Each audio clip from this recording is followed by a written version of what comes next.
사순절 넷째 주 목요일 마태복음 21장 23절에서 46절 중심 본문 마태복음 21장 33절에서 45절 예수께서 계속 말씀하셨다. 또 다른 비유에 귀를 기울여라. 옛날에 한 집주인이 있었다. 그는 포도원을 만들고 그 주위에 울타리를 두르고 거기에 포도즙을 짜는 틀을 만들고 망대를 지었다. 그러고 나서 그 포도원을 소작인 농부들에게 임대하고는 여행을 떠났다. 수확할 때가 되자 그는 그 소산물을 모아오라고 자기 종들을 농부들에게 보냈다. 농부들은 그의 종들을 붙잡아 하나는 때리고 하나는 죽이고 하나는 돌로 쳤다. 그는 다시 다른 종들을 처음보다 많이 보냈고 농부들은 그 종들도 똑같이 대우했다. 마침내 그는 자기 아들을 그들에게 보냈다. 그가 말했다. 그들이 내 아들은 존중하겠지. 농부들이 그 아들을 보고는 서로 이야기했다. 이 사람은 상속자가 아닌가? 자, 그를 죽이자. 그러면 우리가 재산을 차지할 수 있다. 그래서 그들은 그를 붙잡아 포도원 밖으로 내쫓고 그를 죽였다. 자, 이 포도원 주인이 돌아오면 그 농부들을 어떻게 하겠느냐? 그들이 말했다. 이 악한 자들을 죽일 것입니다.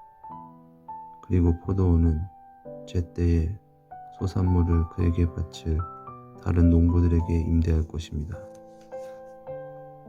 예수께서 그들에게 말씀하셨다. 너희는 성경이 말한 바를 한 번도 읽어본 적이 없느냐?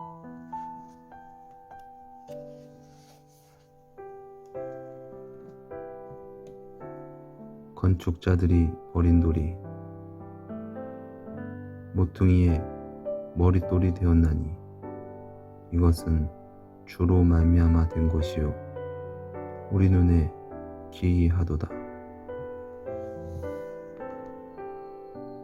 그러니 나는 너희에게 이 말을 하려고 한다.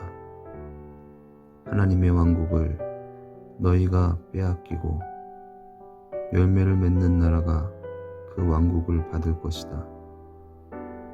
이 돌 위에 떨어지는 사람은 산산조각이 날 것이며 이 돌이 떨어져 그 밑에 깔리는 사람은 가루가 될 것이다. 대제사장들과 바리새인들은 예수의 비유를 듣고 자신들을 두고 하는 이야기라는 것을 알았다. 아멘.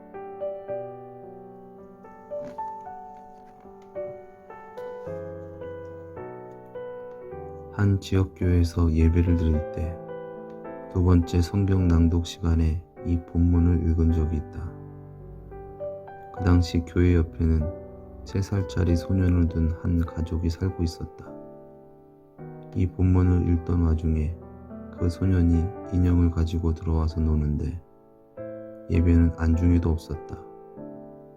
하지만 주인이 보낸 종들을 때리고 결국은 그의 아들까지 죽인 사악한 소작인에 대한 이 비유를 낭독자가 다 읽고 나서 잠깐 쉬는 시간을 가졌는데 그때 정적 속에서 그 소년의 소리가 크고 분명하게 들렸다. 그렇게 멋진 이야기는 아니네요. 맞다. 그렇게 훌륭한 이야기가 아니다. 그것이 바로 이 비유의 요점 가운데 하나다. 우리는 복음서들의 내용이 멋질 것이라고 생각한다. 그 속에서 다 괜찮다고 걱정할 필요가 없다고, 아무도 상처받지 않을 것이라고, 아무도 분노하는 일은 없을 거라고, 우리에게 말씀하시는 예수님을 만나게 될 것이라고 바라고 상상하면서 성경책을 편다. 하지만 세상이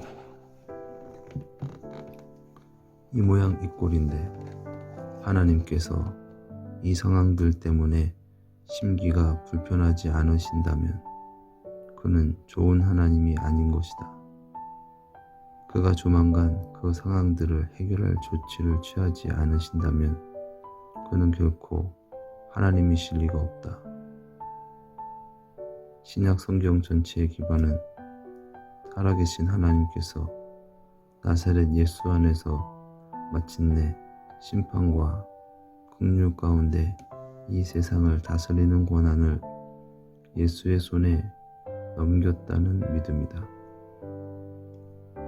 내가 그의 손에 넘겼다는 표현을 쓸 때 그 안에는 서로 다른 다양한 의미들이 담겨 있는데 적당한 때가 되면 그 의미들을 탐색해 볼 것이다.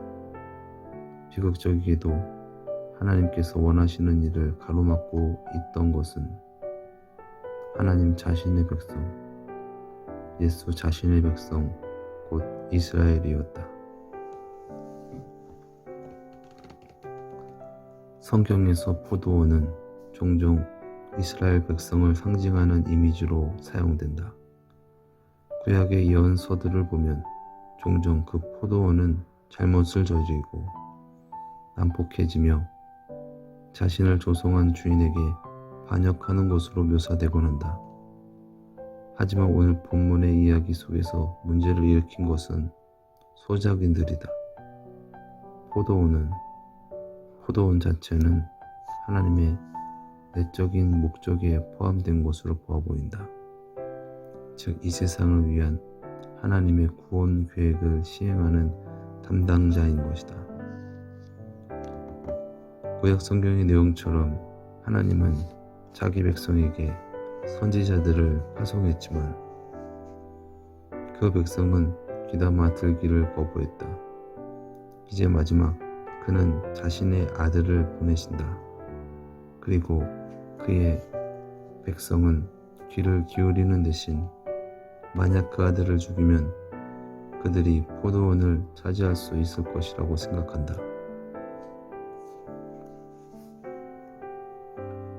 이것이 그 이야기의 핵심이다. 예수는 마침내 하나님께서 왕이 되실 때가 되었고 이 일이 예수 자신과 그의 사역을 통해서 일어나고 있다며 이스라엘에게 도전을 던졌다. 그런데 이 도전이 그들에게는 과중했다. 2장 전에 살펴보았던 부자 청년처럼 그 당시 사람들은 하나님의 왕국이 던지는 총체적인 요구를 충족시킬 수 없었다. 그리고 예수는 그 결과를 설명하기 위해 또 다른 성경의 이미지를 사용한다.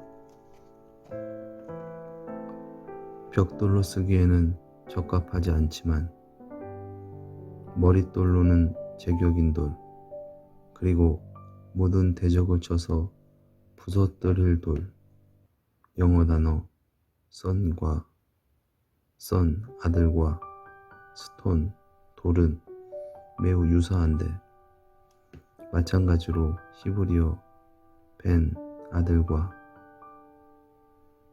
앱은 돌도 아주 흡사하다. 거절당한 돌처럼 거절당한 아들이 만유의 주요, 만인의 심판자가 되실 것이다. 이 비유는 그 당시 벌어지고 있던 상황에 대한 예수 자신의 설명이다. 다시 한번 말하지만 비밀스러운 이야기를 들려주는 것은 정말로 중요한 내용 전달하는 유일한 방석일 수 있다. 이 이야기를 지켜보면서 소작인들과 같은 행동을 하고 싶은 욕구가 일어날 수도 있다. 혹시 우리는 포도원 주인이 자신의 포도원을 장악하는 것을 원치 않는 집단의 일원은 아닌가? 포도원을 우리가 직접 소유하는 게 낫지 않을까?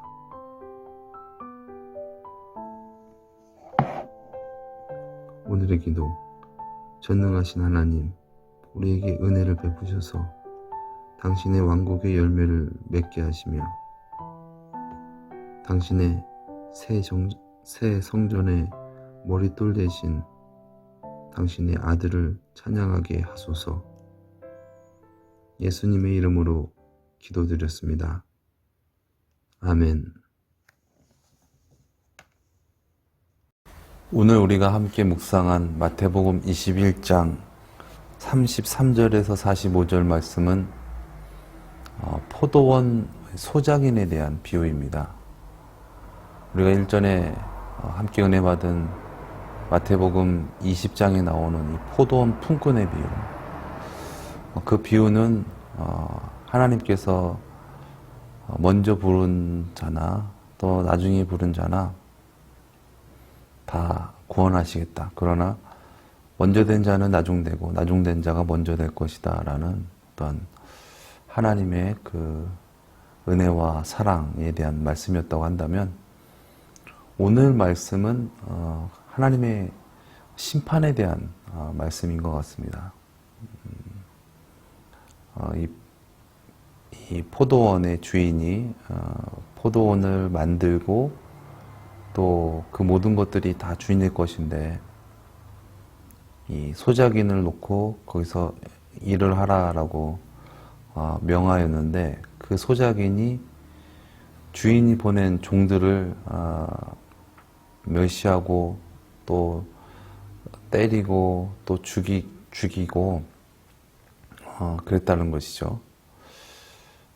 우리가만 그런 상황이라고 한다면 참 너무나 어처구니 없는 일이고, 이거는 너무나 있을 수가 없는 그런 행동을 한 것입니다. 그런데도 불구하고 바로 벌하지 아니하시고 또 종들을 보냅니다. 그런데 그 종들도 또 그렇게 때리고 또 돌로 치고 결국 또 죽였다라는 것이죠. 그런데 그럼에도 바로 심판하지 아니하시고 이번에는 주인의 아들을 보냅니다. 그 이유는 주인의 아들을 보냈는데 내 아들인데 나를 존중하고 나를 아는 자라며 한다면은 분명 내 아들은 해치지 않고 내 아들의 말은 듣지 않겠나라는 어떤 그 주인의 어떤 놀라운 은혜와 사랑이죠. 또 그 전에 일전에서 베풀었던 어떤 그런 맥락과 가는 것 같습니다. 그런데 어떻게 됐습니까? 그 아들 또한 죽이게 됩니다. 죽인 이유는 그 아들은 이 포도원의 상속자다. 그러니까 그 아들을 죽이면은 우리가 이 포도원을 맘대로 할 수 있지 않는가라는 어떤 그러한 의도를 가지고 아들을 죽였다라는 것이죠. 이 말씀을 우리가 깊이 상고할 때 이 세상 모든 만물은 또 우리의 삶은 우리의 것이 아닙니다. 그런데 우리가 우리 멋대로 우리 생각대로 그렇게 막 살아간다고 하고 하나님의 말씀을 멸시하고 그렇게 한다면은 이 소작인과 같은 어떤 그런 행동을 하게 되는 것이죠. 그렇지만은 그러한 은혜를 베풀어 주시고 그 아들이 죽기까지 그렇게 기회를 주신 것은 그 포도원의 이 주인의 큰 그림, 이 빅피처, 그런 모든 것들을 다 수용하실 수 있는 놀라우신 하나님의 뜻이 거기에 계셨다라는 것이죠. 그래서 결국 그 아들의 죽음으로 말미암아 새롭게 다시 시작하게 되는 어떤 그런 놀라운 어떤 그런 하나님의 그 계획하심을 나타나는 그런 말씀인 것 같습니다. 오늘 말씀에 또 이 건축자의 버린 돌이 모퉁이의 머릿돌이 되었다라는 말씀이 있죠. 그 소작인들은 우리가 이 집을 짓고 우리가 원하는 어떤 나라를 세우는 데 있어서 이 돌은 필요치가 않다.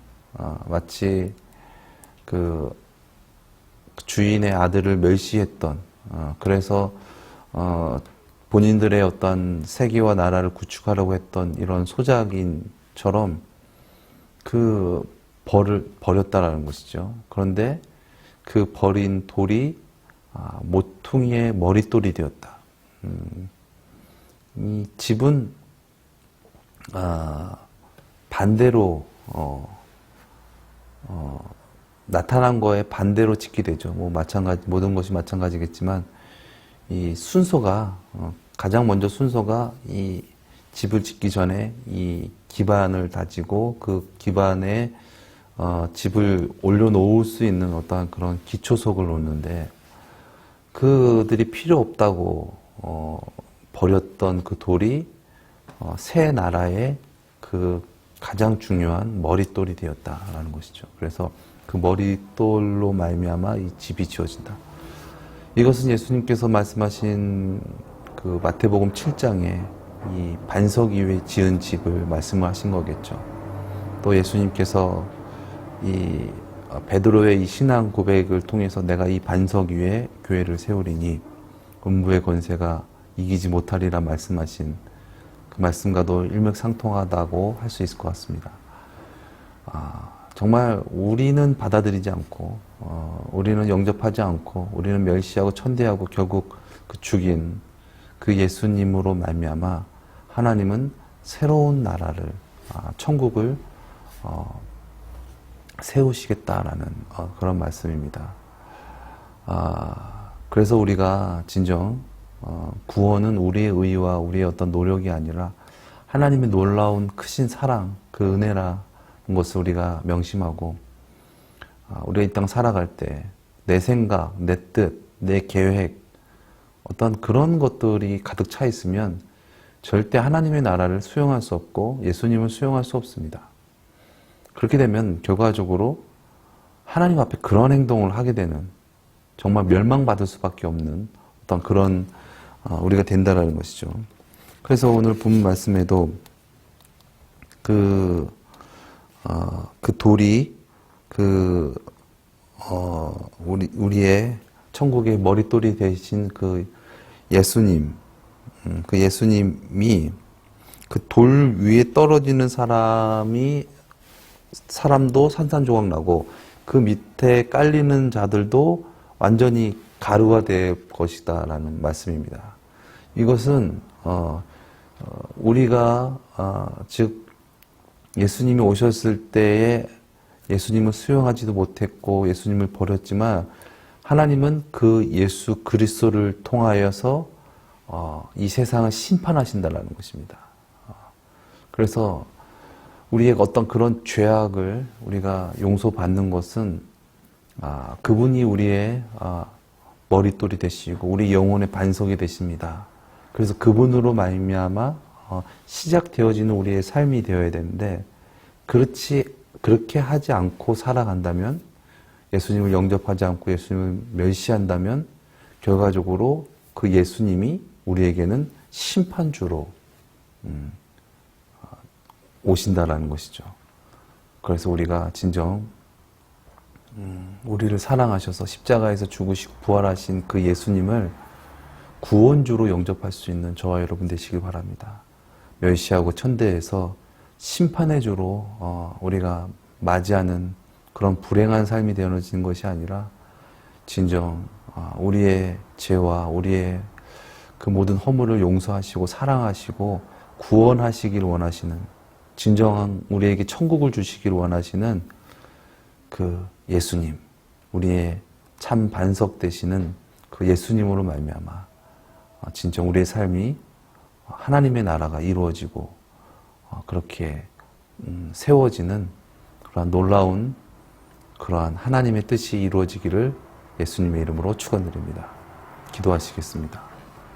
사랑의 주님, 우리는 우리의 뜻이 좋은 줄 알고 최고인 줄 알고 그래서 우리의 뜻대로 살아가기 위해서 하나님도 멸시하고 우리를 구원하시기 위하여 보내신 예수님도 멸시하며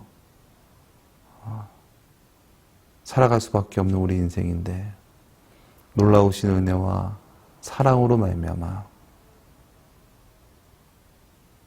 우리에게 산 소망이 되시고 우리를 죄와 사망 권세에서 구원하시는 예수님을 진정 우리의 영혼의 반석으로 주님으로 모시며 살아가길 원합니다. 이제 내 뜻, 내 생각을 내려놓고 주님으로 말미암아 출발되어지는 그런 우리의 삶이 되어지기를 원합니다. 주님께서 온전히 우리의 주가 되시고 우리를 빚어주시고 우리를 구원하여 주시옵소서. 존귀하신 예수님의 이름으로 기도드렸습니다. 아멘.